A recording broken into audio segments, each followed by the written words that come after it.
Welcome friends, welcome YouTube channel Shiv consultancy के YouTube channel में आप सभी दर्शकों का बहुत ही हार्दिक स्वागत है। आज एक ऐसा इंटरेस्टिंग टॉपिक कि जिसके बारे में बहुत सारे लोगों को मन में ये सवाल है कि अगर मैं सोसाइटी में रहता नहीं हूँ, मेरा फ्लैट ऐसे ही खाली पड़ा है, तो क्या मुझे सोसाइटी का मेंटेनेंस चार्जेस देना चाहिए? और अगर मैं रहता ही नहीं हूँ, मेरा फ्लैट खाली है, तो क्या मुझे नॉन ऑक्यूपेंसी चार्जेस पे करने पड़ेंगे? ये दो सवालों के इर्द गिर्द हमेशा सवाल घूमते रहते हैं और इसके वजह से फिर बाद में सोसाइटी के साथ आर्ग्यूमेंट होने के चांसेस होते हैं। तो पहले समझ लेते हैं कि सोसाइटी के मेंटेनेंस चार्जेस लगते कैसे हैं और क्यों लगते हैं। अभी क्या हो रहा है कि बहुत सारे लोग इन्वेस्टमेंट के लिए फ़्लैट खरीद के रखते हैं और वो फ्लैट में रहने के लिए नहीं जाते हैं और उसकी वजह से ये सवाल पैदा होने के चांसेस ज़्यादा है।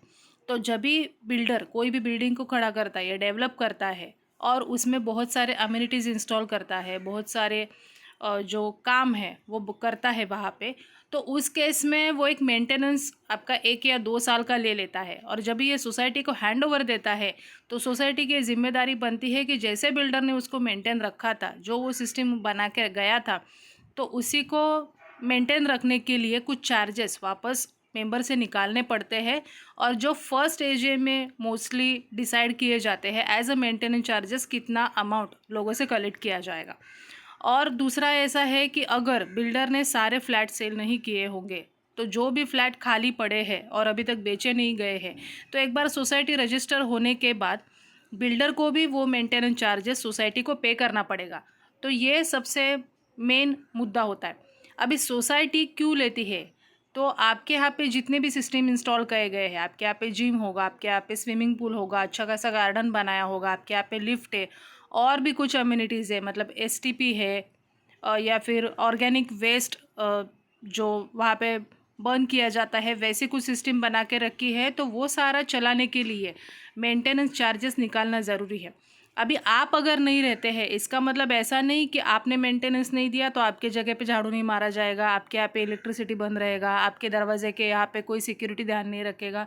ऐसा ये प्रोपोर्शन बेसिस पे ये सर्विसेज नहीं होते। तो एक तो जितने भी अम्यूनिटीज़ इंस्टॉल किए हैं उसका ध्यान रखने के लिए पैसा देना है और सेकेंडली बाकी के जो सर्विसेज है, मतलब हाउसकीपिंग हो गई, सिक्योरिटी हो गई या फिर और भी, मतलब आपके यहाँ पे गार्डनर है, तो ये सारे जो सैलरीज है उसको पे करने के लिए भी मेंटेनेंस देना पड़ता है। थर्ड ऐसा है कि आपके जितने भी यूटिलिटीज़ पेमेंट है, मतलब कॉमन इलेक्ट्रिसिटी एक्सपेंसेस है वो है, और इवन आपके यहाँ पे फायर फाइटिंग का सिस्टम बिठाया होगा, सीसीटीवी बिठाए होंगे, लिफ्ट इंस्टॉल किए होंगे। तो अगर आप नहीं भी रहते हैं लेकिन ये चीज़ें तो चलती ही रहेगी, इसका मेंटेनेंस तो करता ही रहना पड़ेगा। तो जब भी बजट बनाती है सोसाइटी या हैंडओवर भी लेते, तो उसके बाद ये सारे जो चार्जेस है वो कॉमनली डिवाइड होते। फॉर एग्जांपल अगर 100 लोगों का बिल्डिंग है, तो उस केस में जो भी खर्चा आएगा वो 100 लोगों में डिवाइड होगा। तो अगर एक भी नहीं देगा तो आगे जाके दिक्कत होने के चांसेस होते हैं जब भी कैश फ्लो मेंटेन करना है। और थर्ड ये भी चीज़ है कि फ्यूचर में जितने भी आने वाले रिपेयर्स है बिल्डिंग में, छोटे मोटे रिपेयर, बड़े रिपेयर, तो उसके लिए रिपेयर फंड भी सेव करके रखना पड़ेगा। तो इसके लिए भी अगर सोसाइटी का मेंटेनेंस जमा नहीं होता है तो फिर आगे जाके सोसाइटी को बहुत ही कैश फ्लो का प्रॉब्लम आने के चांसेस होता है। तो एज़ पर बायलॉज भी और सुप्रीम कोर्ट का जजमेंट भी है, आप बहुत सारे केस स्टडीज़ इसमें देख सकते हैं। इससे ये पता चलता है कि आप अगर सोसाइटी में रहते हो नहीं रहते हो इससे मैटर नहीं करता, लेकिन अगर आपने किसी सोसाइटी में घर खरीदा है और आपने उसकी मेंबरशिप ऑलरेडी एक्सेप्ट की है, तो आपको सोसाइटी का मेंटेनेंस चार्जेस देना पड़ेगा। जो भी सोसाइटी फ्रीक्वेंटली बिल रेज करेगी, मंथली, क्वार्टरली, अगर आपके यहाँ पे 6 मंथली बिल है तो जो भी बिल है उसके बेसिस पे देना पड़ेगा। और अगर आप वो मेंटेनेंस पे नहीं करते हो तो सोसाइटी वो कॉमन मेंटेनेंस चार्जेस पे आपको इंटरेस्ट भी लगा सकती है। तो ये सबको ध्यान में रखने की ज़रूरत है। इससे रिलेटेड आपको बहुत सारी सुप्रीम कोर्ट की, इवन बॉम्बे कोर्ट के भी केस स्टडीज़ मिलेगी, तो आप देख सकते हैं। इसमें मैं यहाँ पे एक ही केस लेके आई हूँ, जो रसीला मेहता वर्सेस कस्टोडियन, मतलब नरीमन भवन, मुंबई में 2011 में हुआ था। ये रसीला मेहता में ये बता दूं कि जो लेट मिस्टर हर्षद मेहता है, जो ब्रोकर थे, स्टॉकिस्ट थे, तो उनकी मम्मी का ये केस था। उनकी मम्मी और उनकी जो भाभी है रीना मेहता, उन्होंने ये केस किया था कि अगर वो फ्लैट में नहीं रहते हैं तो उसके जो भी इंटरेस्ट है या जो भी आउटस्टैंडिंग है वो पे नहीं करेंगे। लेकिन सुप्रीम कोर्ट ने यह जजमेंट दिया कि अगर आप रहते हो नहीं रहते हो इससे मैटर नहीं करता, लेकिन जो भी चार्जेस है वो आपको पे करने पड़ेंगे। ये केस स्टडीज़ आप नेट पे जाके भी चेक कर सकते हो। इसके साथ साथ और भी केस स्टडीज़ हैं जो आपको ये मेंटेनेंस चार्जेस से मिलेंगे। लेकिन सोसाइटी की ये रिस्पॉन्सिबिलिटी बनती है कि अगर कोई मेंबर वहाँ पे नहीं रहता है और अगर उसमें कुछ चेंजेस हुआ है या टाइम टू टाइम जितने भी बिल जनरेट होते हैं वो आपको मेंबर तक पहुँचाने पड़ेंगे। अगर नॉन रेसिडेंट है या फिर एनआरआई है तो आपको ईमेल थ्रू उनको पहुँचाना पड़ेगा ताकि वहाँ से वो पे कर सके। ऐसा ना हो कि आप लास्ट मोमेंट तक आपके पास ही बिल रखें और अच्छी खासी अमाउंट लाखों के ऊपर क्रॉस हो गई फिर आप उनको देंगे, तो ये रॉन्ग है। तो आपको वो फ्रीक्वेंटली देना पड़ेगा।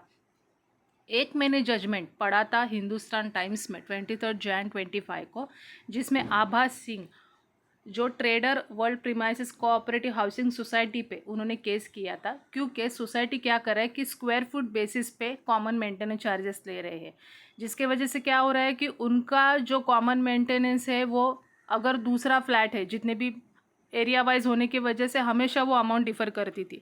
और जो भी उन्होंने अपने मेंटेनेंस बिल कोर्ट में प्रेजेंट किए उसमें ये दिखा कि हर बिल में हमेशा अमाउंट चेंज होती थी। इसका मतलब सोसाइटी स्क्वायर फुट बेसिस पे चार्जेस लगा रही थी और इवन शायद उसमें इंटरेस्ट भी ऐड कर रही थी। लेकिन कॉमन मेंटेनेंस चार्जेस जो है वो इक्वल ही रहना चाहिए। सिंकिंग फंड, रिपेयर फंड आप एरिया वाइज ले सकते हो, बट कॉमन सर्विसेज जितने भी है वो सारे लोग कॉमन ही यूज़ करते हैं, वो एरिया वाइज कैसे यूज़ हो सकता है। तो ये सुप्रीम कोर्ट ने एक जजमेंट दिया था इस केस में, ये भी आप जाके नेट पे चेक कर सकते हो। इससे यही पता चलता है कि आप लोगों को बायलॉज में जो बताया गया है वो प्रॉपरली फॉलो करना चाहिए। अगर मेंबर यहाँ पे नहीं रहता है इसका मतलब ऐसा भी नहीं कि आप मनमानी करोगे और कुछ भी उसमें ऐड करोगे। अभी दूसरा सवाल ये था कि नॉन ऑक्यूपेंसी चार्जेस मुझे पे करने पड़ेंगे क्या अगर मैं फ्लैट में नहीं रहता हूँ। तो सबसे पहले जानते हैं कि नॉन ऑक्यूपेंसी चार्जेस लगते क्यों है और वो मेंबर को क्यों लगाए जाते हैं। अगर कोई मेंबर सोसाइटी में नहीं रहता है और उसने अपना फ्लैट रेंट पे दिया है और उससे फिर वो कुछ इनकम कमा रहा है, मतलब इनकम सोर्स जनरेट कर रहा है, तो उस केस में सोसाइटी को इस मेंबर को नॉन ऑक्यूपेंसी चार्जेस देने पड़ते हैं, क्योंकि वो जो पैसा वहाँ से जनरेट कर रहे हैं उसका 10%, मतलब उसका जो भी सर्विस चार्जेस है, कॉमन मेंटेनेंस चार्जेस सपोज उनका 1000 है तो उसका 10% उनको as a non occupancy charges देने पड़ेंगे। मतलब अगर 1000 है तो उनको 100 रुपये देना पड़ेगा, 10,000 है तो उनको 1000 रुपीज़ देना पड़ेगा। तो ये जो टाइम टू टाइम इसके जीआर भी निकले हैं, तो सोसाइटी ने ये भी ध्यान में रखना है कि नॉन ऑक्यूपेंसी चार्जेस ज़्यादा नहीं लगा सकते हैं। इसके ऊपर भी आपको बहुत सारी केस स्टडीज़ मिलेगी कि जिसमें सुप्रीम कोर्ट ने जजमेंट्स वहाँ पे दिया है। लेकिन इसमें और एक ट्विस्ट है कि अगर इस मेंबर का कोई फैमिली मेंबर, अभी फैमिली मेंबर में आपके माता पिता, आपके भाई बहन या आपके हस्बैंड या फिर और कोई, तो उसमें से अगर आपके जो एक्चुअल फैमिली मेंबर्स है अगर वो रहते हैं तो उस केस में भी आपको ये नॉन ऑक्यूपेंसी चार्जेस नहीं लगेगा, क्योंकि इसमें आप कोई भी इनकम नहीं जनरेट कर रहे हो, आपके फैमिली मेंबर ही वहाँ पे रख रहे हैं। लेकिन अगर आपके कोई दूर के रिश्तेदार वहाँ पे रहते हैं तो उस केस में शायद नॉन ऑक्यूपेंसी चार्जेस लग सकते हैं, लेकिन वो प्रोपोर्शन बेस पे रहेंगे। तो ये भी आपको ध्यान में रखना है कि नॉन ऑक्यूपेंसी चार्जेस लगेंगे कौन से केस में और कौन से केस में नहीं लगेंगे। सेम थिंग एप्लीकेबल होता है अगर आप फ्लैट में रहते ही नहीं हैं, फ्लैट बंद है, कोई भी नहीं रहता है, तो उस केस में भी ये नॉन ऑक्यूपेंसी चार्जेस नहीं लगते हैं किसी भी मेंबर को। अगर किसी ने उसको रेंट पे दिया तो ही ये चार्जेस लगते हैं। तो ये सारी चीज़ें आपको ध्यान में रखनी है। तो इससे एक ही पता चला कि मेंबर को क्या जानना है कि मेंटेनेंस चार्जेस कंपलसरी है, आप रहते हो नहीं रहते हो उससे कुछ फ़र्क नहीं पड़ता। सेकेंडली है कि ये मेंटेनेंस चार्जेस जो है वो आपको हमेशा पे करते रहने हैं। थर्ड है कि अगर ये नॉन ऑक्यूपेंसी चार्जेस कभी लगेंगे अगर आपके फैमिली मेम्बर वहाँ पे रहते हैं तो नहीं लगेंगे, अगर वो रहते हैं तो उस केस में सोसाइटी नहीं लगा सकती है, और अगर आपका फ्लैट खाली भी रहेगा तो भी नहीं लगेंगे, लेकिन अगर आप उससे कुछ इनकम जनरेट कर रहे हो तो लगेंगे।